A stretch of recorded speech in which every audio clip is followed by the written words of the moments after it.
Howdy friends. So today we're going to talk about something really cool, and this is called sensory acuity. What sensory acuity is in relation to communicating with other peoples is a way of kind of understanding and reading body language a little bit. Sensory acuity is the process of paying attention to what the person's body is saying to them, or how the words that they're saying, the way that they're saying the thing that are coming out of their mouth are being said.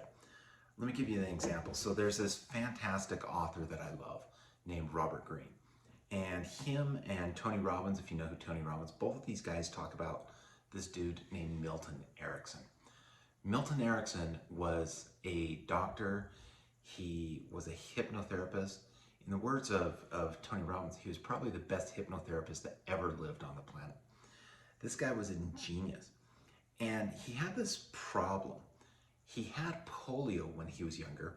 And when he had polio, he had to learn how to walk again. There was a period of time where he thought that he was going to die. His whole family thought he was going to die. So he was just resting in a bed.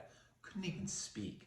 He had one sister, and this one sister out of, I know he had multiple sisters, at least 4 or 5 sisters, but this one sister was primarily in care of him. And he noticed during this time where he couldn't speak that his sister would say yes in 5 or 6 different ways. Sometimes when she said yes, it meant, yes, I want to do this right now. Yes was like, yes, reluctantly. Sometimes the yes was a no. And so he noticed that the way that she would say things was a little bit different. He noticed that her body language was different. So with sensory acuity, one thing you want to notice with a person is not just the words that they say, not just the content of the words they're saying, but the context in which they're saying it in. If we think about somebody who is depressed and we think about how their body language is, I mean, what do we usually see? We usually see shoulders that are kind of drooped forward. Maybe their head's dropping. They just don't look that bright in their eyes.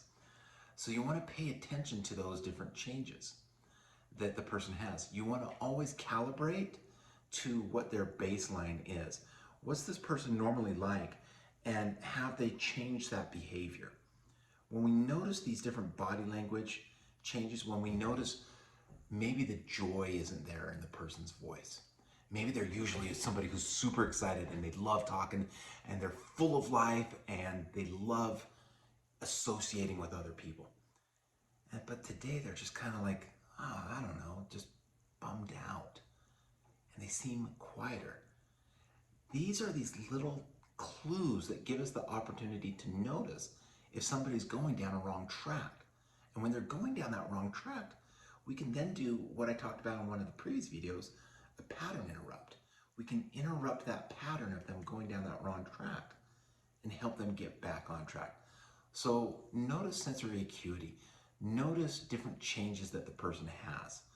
In the next video, I'm going to talk a little bit about what some of those body language changes are that you can pay attention to when you're talking with somebody else. All right, love you all, bye.